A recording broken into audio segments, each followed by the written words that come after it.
Anakin Skywalker was a Force-sensitive human male born on Tatooine and became a Jedi Knight of the Galactic Republic. During the Clone Wars, he was one of the leading Jedi generals and led the 501st Clone Battalion against the Separatist Alliance. This was, however, until Palpatine, also known as Darth Sidious, seduced Anakin to the dark side and he became Darth Vader. He had 2 children, however, that he did not know about. One of these children was Luke Skywalker, who went into hiding in the Lars homestead on Tatooine, which Anakin once visited and where Anakin's mother also came to live. However, there was a time where Vader visited this homestead, where Owen and Beru Lars kept Luke. Today, we're going to explore this story, so sit back, relax and have some blue milk. Welcome to Star Wars Timelines.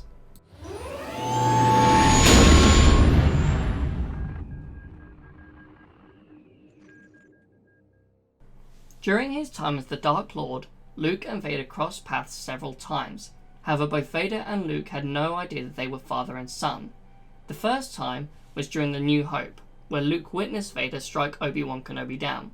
This was a brief encounter, as before Vader even got a good look at Luke, Luke ran aboard the Millennium Falcon, which then escaped the Death Star.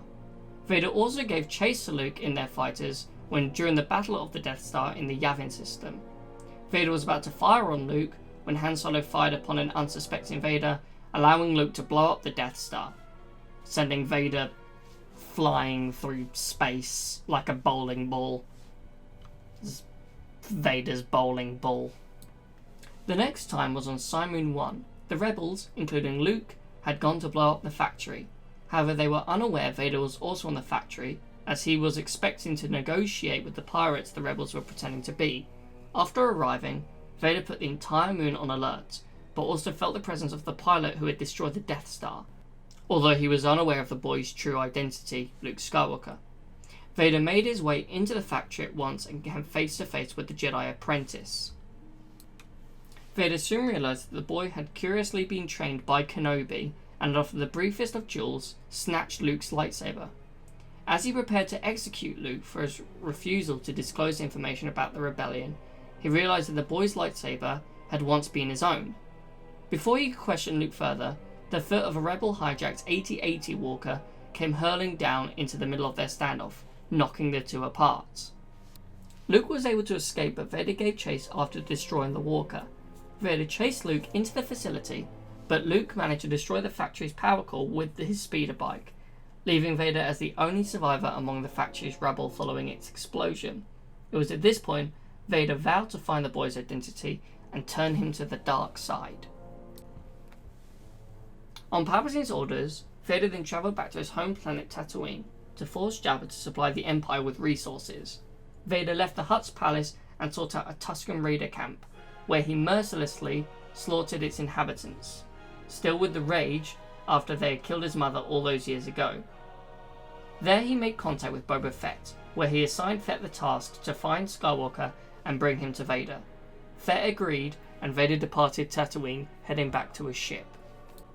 A quick reminder, guys, if possible, please don't forget to like and subscribe. It really means a lot to me and helps me continue to make content like this. If you also have any ideas for lore videos, or theories, or reviews, or any upcoming comics that you might like me to have a look at, please comment them in the comments down below. I'm always open to any suggestions. Again, they can literally be as wild as you want. Like, I'll literally do a lore video on what happened to Jar Jar Binks after Revenge of the Sith. He became a bit of a clown. I mean, he was a clown before, but now he's more of a clown. I'll save that for the video. Comment down below if you want me to do that or something. Anyways, on to the video. A while later, Boba Fett was able to track down Skywalker, as well as find out his real identity.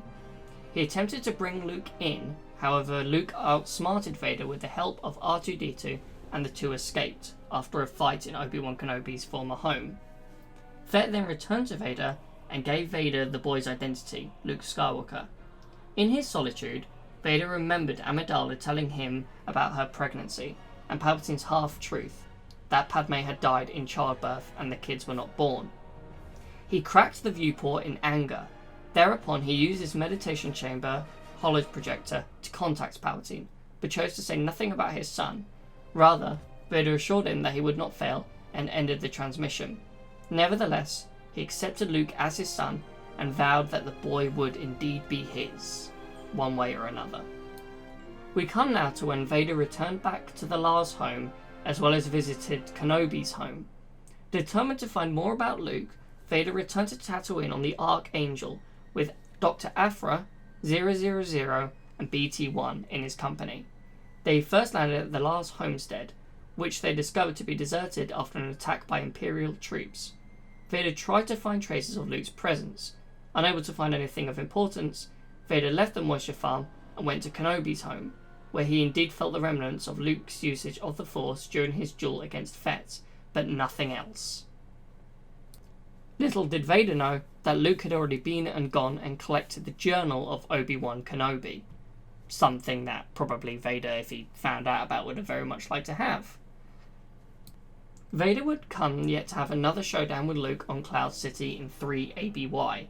It was here Vader revealed the truth to Luke, about Luke being his son. Luke refused to believe this, saying it was impossible. Vader asked Luke to join him, but Luke refused and let himself fall into the pit below.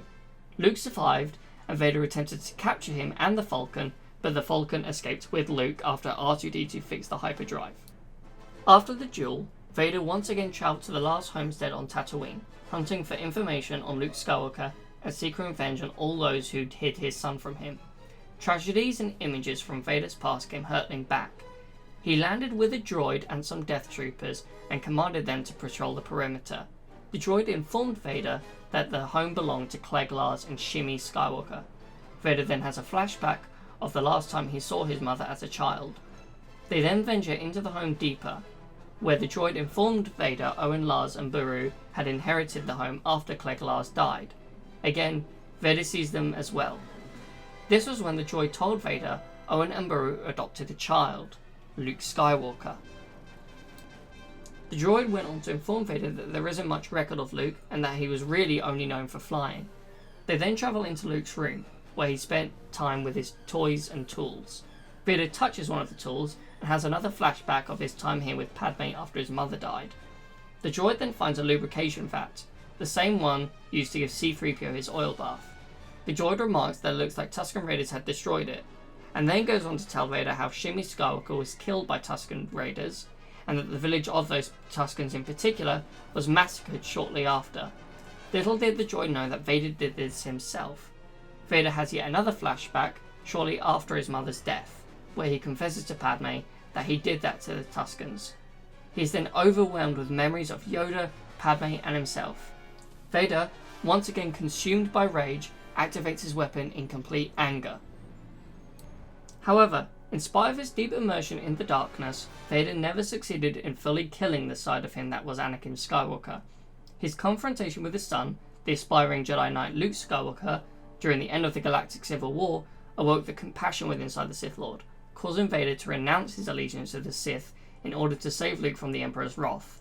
By killing his master, however, Vader sustained critical damage to his armor, making his death inevitable. Resigned to his fate, his dying wish was to see his son with his own eyes for the first and final time. In the end, he died not as Darth Vader, but as Anakin Skywalker, the Chosen One, who brought balance to the Force by destroying the Sith. His destiny fulfilled, Skywalker's consciousness was able to endure beyond death due to his sacrifice and redemption, allowing him to live on in spirit alongside his deceased mentors, Obi-Wan Kenobi and Grandmaster Yoda. That is all we have for today's video. With the new comic series Vader 1 coming out very soon now, we can expect to see more of what life was like for Vader. This comic is set shortly after the events of The Empire Strikes Back. In the first preview, as I went over earlier, we saw Vader return to the Lars home once again. However, before this he had no idea that he had children, let alone where they were located. In the Legends book, The Rise and Fall of Darth Vader, it's actually revealed that the Stormtroopers told Vader that the Jawas had sold the droids to the Lars family. Vader even then told the Stormtroopers to kill them, giving the command to the Stormtroopers personally. And then over a hologram, he watched the flames and Owen and Beru die. He actually found it most satisfying. So, think on that what you will. However guys, we're going to be ending this video there. Please don't forget to subscribe and like the video and comment what video you'd like to see next. Thank you for watching and may the Force be with you.